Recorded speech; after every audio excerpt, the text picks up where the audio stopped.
부처의 가르침을 새기고 전파하는 과정 속에서 꽃을 피운 각자 문화.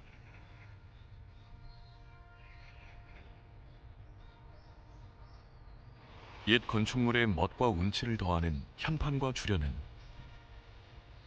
당대 명필들이 쓴 글씨를 새겨넣어 그 자체로 예술성을 지닌 각자 작품입니다. 몇 년이 이어져 온 각자 문화. 그 전통의 맥을 잇고 있는 장인이 있습니다. 각자를 하는 이유가 후세에 남기기 위한 것입니다. 나무에 예술혼을 새기는 장인. 전라남도 무형유산 각자장입니다.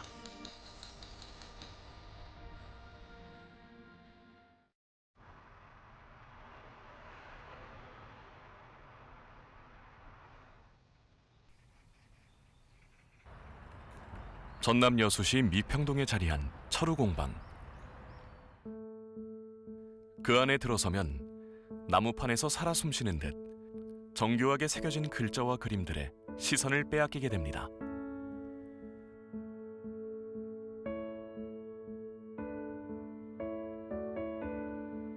나무판에 글자나 그림을 새기는 것을 각자라고 하는데요. 인쇄술이 발달하기 전 각자는 정보를 기록하는 힘이자 고궁이나 사찰에 거는 현판, 주련에 글자를 새기는 예술로 평가됐고,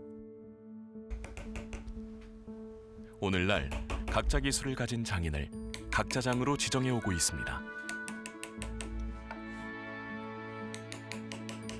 옛날부터 각자는 어떻게 생각하면 이정표 같은 역할을 했고, 사람 이름을 알리는 문패라든지 옛날 선인들의 책을 만들기 위한 인쇄본 판각을 해서 후세에 남기기 위해서 그런 것을 했고, 그래서 서각은 세상이 자꾸 많이 바뀌고 그러지만은 누군가가 계속 전통을 남겨야 되지 않을까.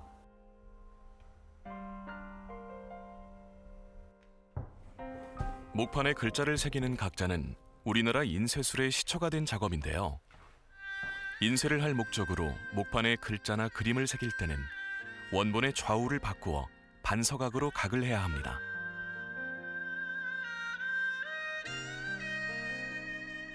각을 할 때 칼에 너무 힘을 주거나 망치로 강하게 때리면 글자의 획이 떨어질 우려가 있기 때문에 힘 조절에 주의하면서 한자 한자 정성스럽게 각을 해야 합니다.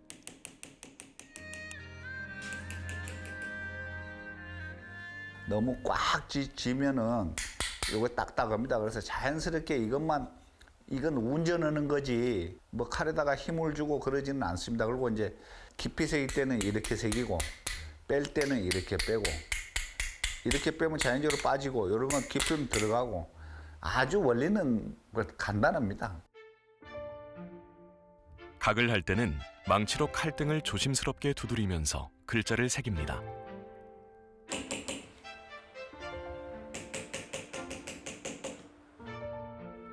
칼은 크기와 날의 모양이 다양한데요.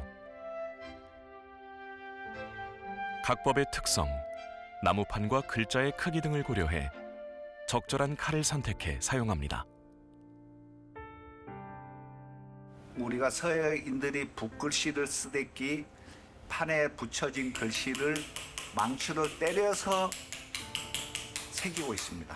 그래서 그런 도구들이 전체적으로 이제 칼도 여러 가지가 있는데, 크게는 창칼, 평칼, 뭐 둥근칼, 세모칼 이런 식으로 해서 그 칼 중에서도 창칼하고 평칼하고 두 개로 나눌 수가 있습니다. 각을 할 때 칼과 함께 중요한 역할을 하는 게 망치인데요. 좁거나 넓은 면을 다듬을 때는 나무 망치로 평칼의 손잡이를 쳐서 각을 하고, 글자의 획이나 그림의 선을 새길 때는 작은 쇠망치로 창칼의 등을 두드려 새김질을 합니다.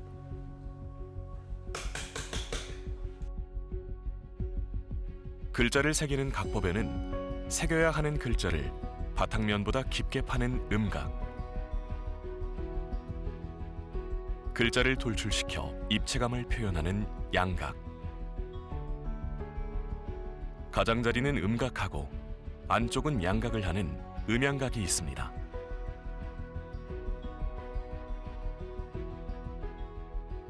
서울에를 누님 집에를 들렸다가 그 사돈되는 형하고 둘이서 종로 상가에 영화를 보러 갔다가 우연찮게 인사동을 들렸어요. 거기를 갔는데 그 작품, 선생님 작품, 그 가게 진열된 작품을 보고 인사동에서 철없는 그 젊은 친구가 이거는 평생 내가 해야 될 일이다, 그렇게 제가 느꼈어요. 그래서 바로 막 뛰어 들어갔죠. 곽금원 각자장의 스승은 우리나라 최초의 각자장 보유자였던 고 오옥진 장인입니다. 곽금원 각자장은 1983년 오옥진 선생의 문화에 입문해 가르침을 받았고 40여 년 동안 각자 인생을 걸어오며 전라남도 무형유산 각자장에 지정됐습니다.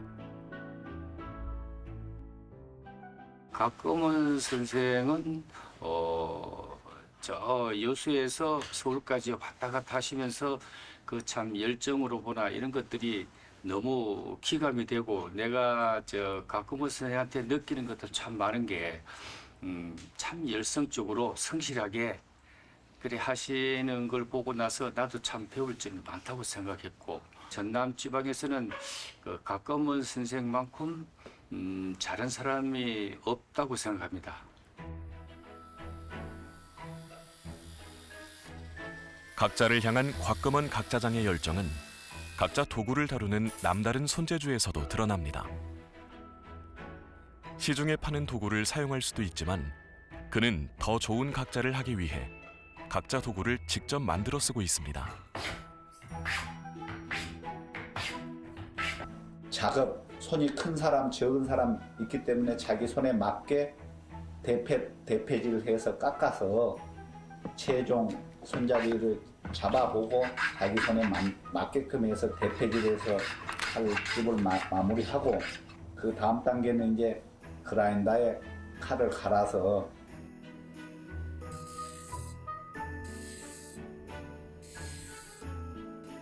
자신에게 편안한 칼의 각도와 길이를 맞추고 예리하게 날을 연마한 칼을 사용해야 장인의 섬세한 손길이 느껴지는 각자를 할 수 있습니다.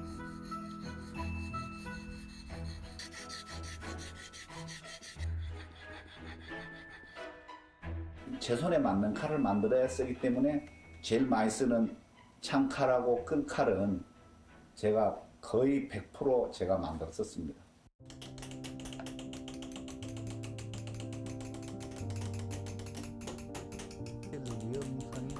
전라남도 무형유산 각자장 보유자로서 제자들을 가르칠 때도 도구의 중요성을 강조하며 전통 각자의 기법을 전수하고 있습니다.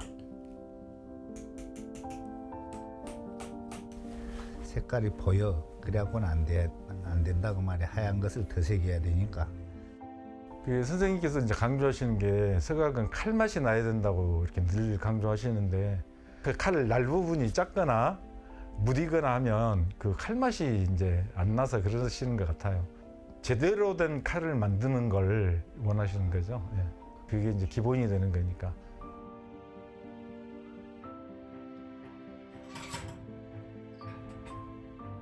각자를 할 때 아무 나무나 쓸 수 없는데요. 나무는 온도나 습도의 변화 때문에 형태가 변형될 수 있기 때문에 생나무는 사용하지 않고 최소 3년에서 5년 정도 건조시킨 다음 사용해야 합니다.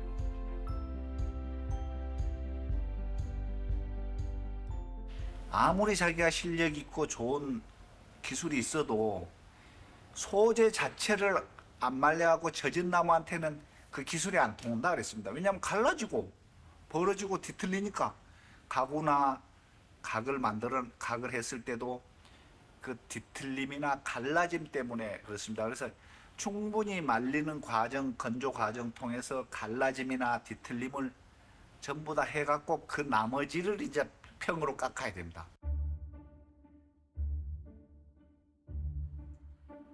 작품을 설치할 장소의 환경까지 고려해 나무를 고른 다음 각자의 첫 번째 공정, 치목을 합니다.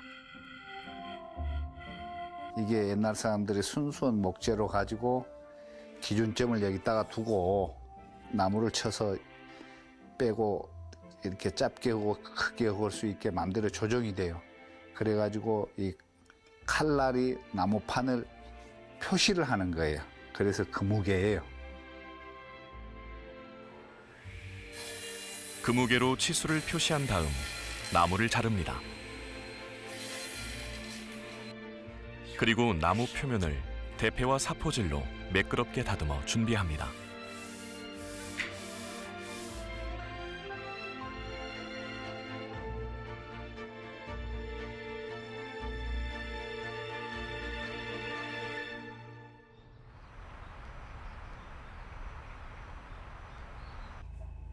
나무판에 음각으로 글자를 새길 경우 먼저 바탕색을 꼼꼼하게 칠합니다.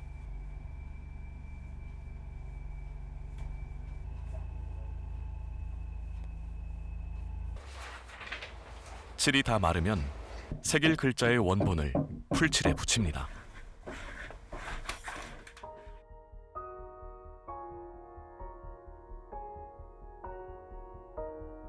양각은 음각 반대로 글자를 남겨놓고 나머지를 새기고, 음각은 판을 그대로 놔두고 글자만 새기는 게 음각이에요. 그래서 모든 각의 각도나 칼질의 기본이 음각이다. 그렇게 생각하시면 돼요. 음각을 할 때는 전체적으로 가볍고 부드럽게 칼을 움직여 각을 합니다. 자칫 손과 칼의 힘을 잘 다스리지 못하면 글자의 획이 엇나갈 수 있기 때문에 고도의 집중력을 발휘해야 합니다.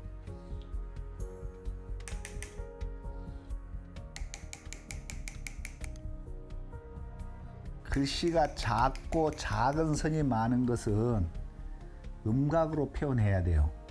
양각으로 하려면은 그 작은 선을 놔두면은 보존성도 좀 문제가 있어요. 너무 가늘기 때문에 양각으로 그 글자를 가는 획이나 선을 양각으로 놔뒀을 때 조금만 충격이 가도 그게 떨어질 수가 있어요. 그래서 그런 것은 보존용, 오래 보존용 그런 것은 최대한 음각으로 해야 돼요.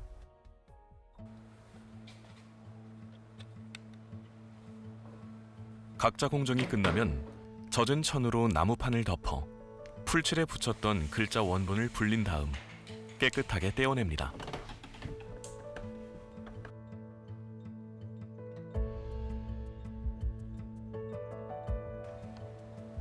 그 다음 새긴 글자가 돋보일 수 있도록 글자에 색을 입히고 바탕에 칠해진 색은 깨끗하게 닦아냅니다.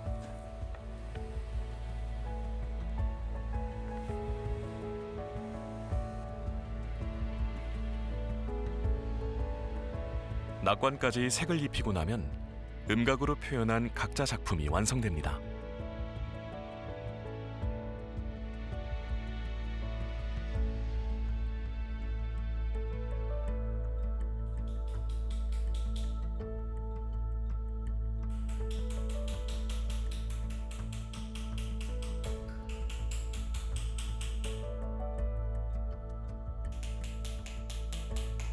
양각은 바탕을 각해서 글자를 돌출시키는 각법입니다. 음각과 마찬가지로 글씨의 획순과 상관없이 나뭇결을 생각하며 각을 해야 합니다.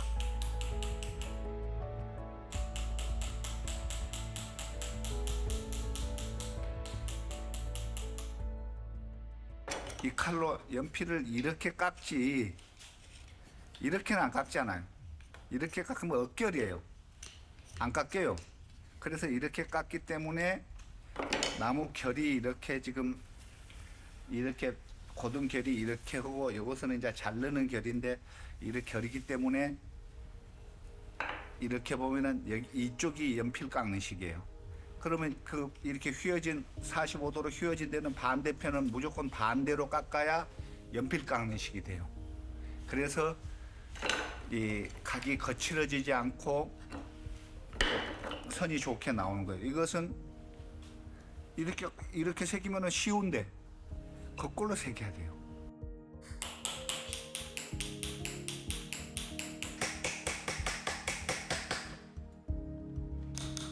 양각을 할 때는 먼저 창칼로 글자의 테두리를 파냅니다.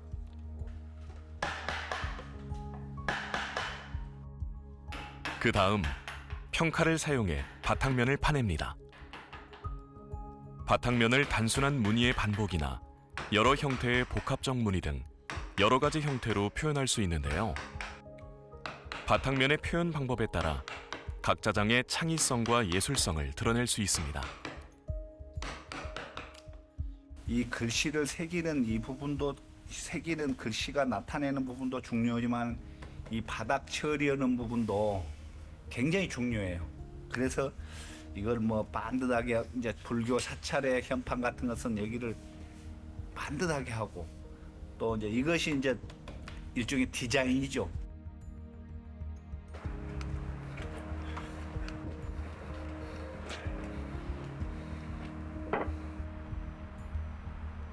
바탕 표현이 마무리되면 양각 역시 글자가 돋보이도록 칠을 합니다. 돌출된 글자의 나뭇빛깔을 그대로 살리려면 먼저 해야 하는 작업이 있습니다. 글씨 위에다가 코팅을 합니다. 코팅을 한 5번, 6번 정도 코팅을 해가지고 아무렇게나 칠을 해서 닦아만 내면은 글씨가 그대로 살아납니다.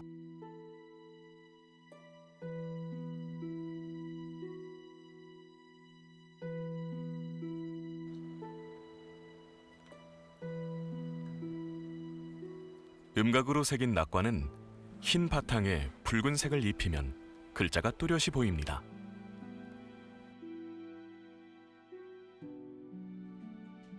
작품의 완성도를 위해 테두리 작업까지 하고 나면 입체감이 살아있는 양각 각자 작품이 완성됩니다.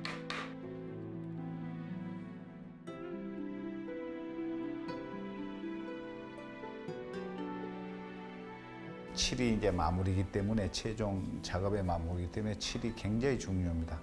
색상 선택, 그 다음에 농도 이런 거에 전체적으로 잘 맞아야지 그 좋은 서각 작품이 나옵니다. 글씨의 맛과 특징을 살려서 완성한 각자 작품을 보면 각자 장의 예술혼과 전통 공예의 매력을 한껏 느낄 수 있습니다. 음각과 양각의 특성을 함께 표현할 수 있는 음양각도 있습니다. 글자의 가장자리는 깊게 파고 가운데는 도톰하게 올라오게 하는 각법입니다. 글씨 표현이 제일 용이하게 잘 할 수 있는 각법이 음양각법이에요. 붓을 잡고 글씨를 쓸 때 이를테면은 힘을 주고 힘을 빼고 그런 것들이 이 서각으로 조각을 통해서 그게 나타나요.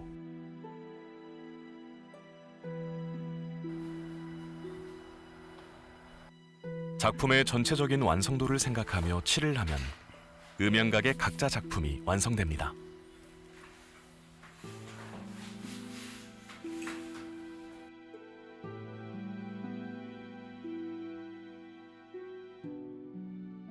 각자는 붓맛하고 붓으로 쓴 것처럼 해야지 그걸 무시하고 새기면은 그거는 간판 글씨죠. 그래서 붓맛이 나야 되고 칼맛이 나야 됩니다. 칼로 오린 느낌이 나야 돼요. 근데 그것도 없이 뭐 기계로 한 것처럼 반듯하게 그렇게 하면 안 되죠. 그게 좀 쉽게 얘기하면 좀 거칠어서 붓이 화선지에 먹을 묻혀서 붓을 갖고 화선지에 이렇게 쓸 때 거기에 미세하게 이렇게 번짐 같은 것도 표현해 줄 정도로 그 정도로 칼맛을 거기다가 접목시켜야지 정말 서예적인 향기가 납니다.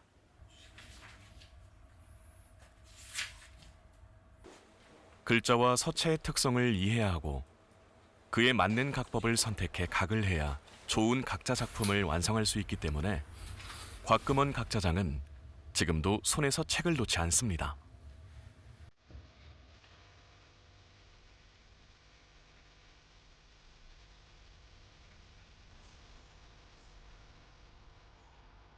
오랜만에 공방을 나와 숲을 찾았습니다. 나무가 우거진 울창한 숲에 오니 그동안 각을 하느라 곤두섰던 마음이 편안하게 풀리는 듯합니다. 나무에 글자를 새기는 각자장은 누구보다도 나무와 친숙해야 하고 그 특성을 이해하고 있어야 합니다. 저한테는 나무는 좋은 친구고 이웃이고 곡식과 같은 겁니다. 왜냐 그러면은 매일 평생 나무하고 놀고 주위에 나무가 많고 또 그걸로 밥을 먹고 사니까 좋은 이웃이자 친구자 곡식이죠. 그래서 나무가 좋습니다.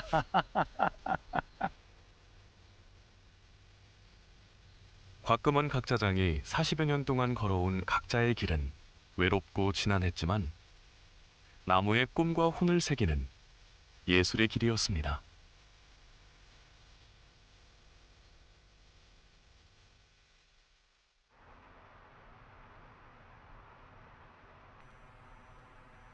그래서 이제 그 사이즈가 뭐 요거는 한 85 정도 되고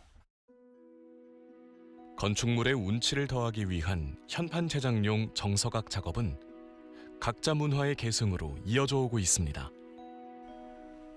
현판의 경우 글자를 내걸 장소에 특성과 분위기에 맞는 서체를 의뢰해 제작하고 있습니다.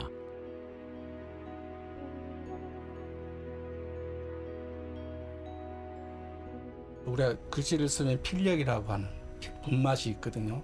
근데 그런 뭐 기계로 하는 거나 이런 것들은 그걸 살릴 수가 없죠. 그리고 또 서각의 경력이 별로 안 되신 분들은 그 칼맛을 살리기가 쉽지 않습니다.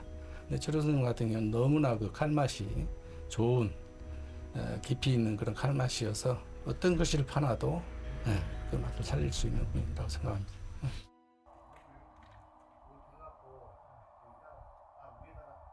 각자 작업의 첫 번째 공정은 치목입니다. 각자장은 쓰임새에 맞는 좋은 나무와 재질을 보는 안목을 갖추고 있어야 합니다.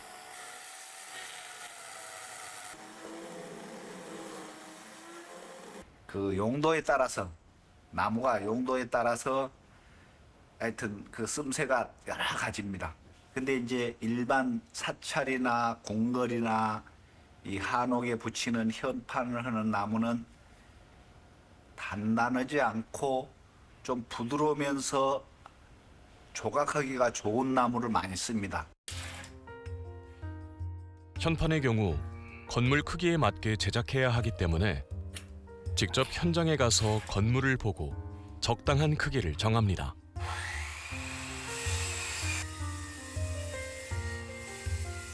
치목은 이제 그 건조 과정의 뒤틀림이나 그런 거 있는 것을 봐서 수평을 정확하게 맞춰서 깎아야 돼요.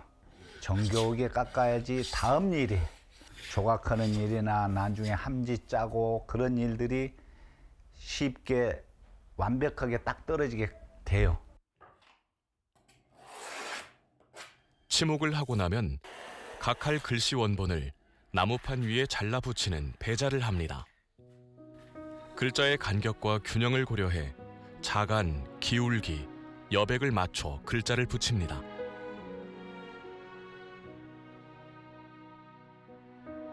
글자를 배치하는 것을 배자라고 합니다. 그렇게 정확하게 그 서예가들이 조금 배치를 잘못했더라도 각자가 각하는 사람이 그것을 배자를 고쳐서 조금 올릴 건 올리고 내릴 건 내리고 해서 전체적으로 보기가 현판이 걸렸을 때 보기가 좋게 배자를 해서 풀칠을 해서 이제 그 붙입니다. 여러 번 조정을 거쳐 배자를 하는 것이 각자의 완성도를 높이는 방법입니다.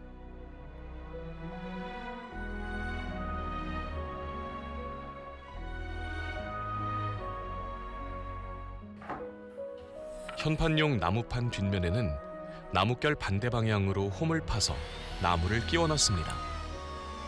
이렇게 하면 바깥에 걸리는 현판이 바람이나 비로 뒤틀리는 것을 방지할 수 있습니다. 뒤에서 모판을 잡아주기 때문에 그 함지하고도 이렇게 결합이 되기 때문에 그 굉장히 그 현판 자체가 튼튼해집니다. 치목, 배자의 과정을 거쳐 비로소 나무판에 글자를 새기는 각자에 들어갑니다.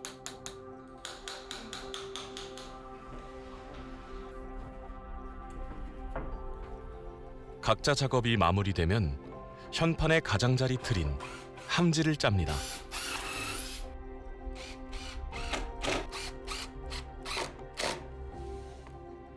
원판에는 글씨만 조각을 하고 나머지 이제 액자처럼 생긴 것을 함지라 그러는데 그거는 이제 단청을 하죠. 그래서 이제 그 단청을 하기 위한 문양도 조각도 해내야 되고 나중에 이제 단청장이 거기다가 이제 단청을 합니다. 함지를 짜서 현판을 제작하면 더욱 멋스러운 각자 작품을 만들 수 있습니다. 함지를 짠 뒤에 다시 원판을 분리해 칠을 합니다. 풀칠에 붙인 글자 원본을 제거하고 글자가 잘 보이도록 검은색으로 균일하게 칠을 합니다.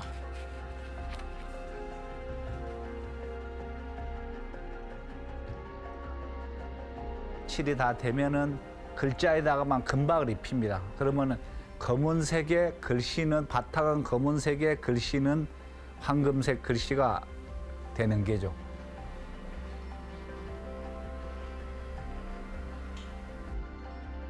칠이 다 마른 뒤에 금박이 잘 붙을 수 있도록 글자에 오칠을 합니다.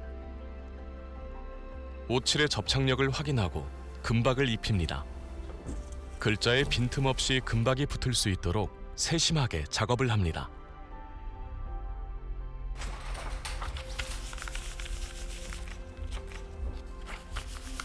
이 상태에서 이제 말라서 안정이 되면은 그 부드러운 붓으로 털어냅니다. 그러면 이 칠이 없이 이렇게 붙어 있던 것은 전부 날아가고 글씨만 오롯이 나옵니다. 불필요한 부분에 붙은 금박을 털어내면 검은 바탕에 금색 글자가 선명하게 드러납니다.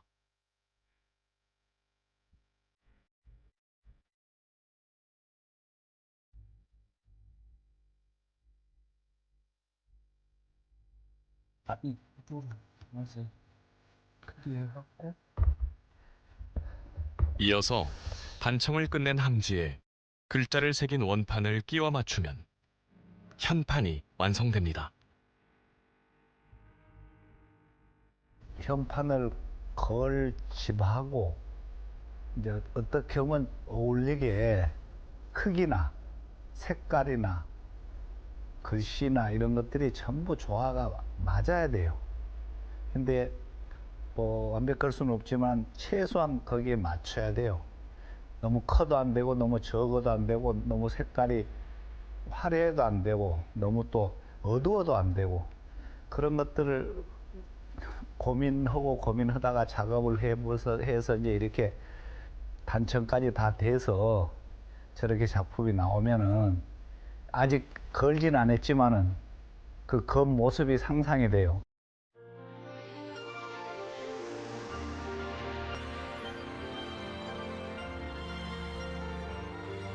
나무판에 오롯이 새긴 40여 년의 각자 인생. 천여 점의 작품을 제작했지만 아직도 새기고 싶은 게 있습니다. 정말 해보고 싶은 작품은 아직까지 제가 못했는데 불경 중에서 저기 아주 5천 몇백자 되는 그런 병 같은 거 그런 것도 정말 한번 해보고 싶고 그러는데 아직까지 그것은 제가 이제 지금 이제 준비는 하고 있는데 아직까지 못 해봤고 정말 좋은 서각으로 표현할 수 있는 작품들이 좋은 작품들이 엄청 많습니다. 근데 이제 차차 하여튼 실현해야죠. 조각칼과 망치로 나무판에 한자 한자 정성스럽게 새긴 예술원. 전통의 맥을 잇는 장인 정신 속에 우리의 각자 문화는 앞으로도 면면이 이어질 것입니다.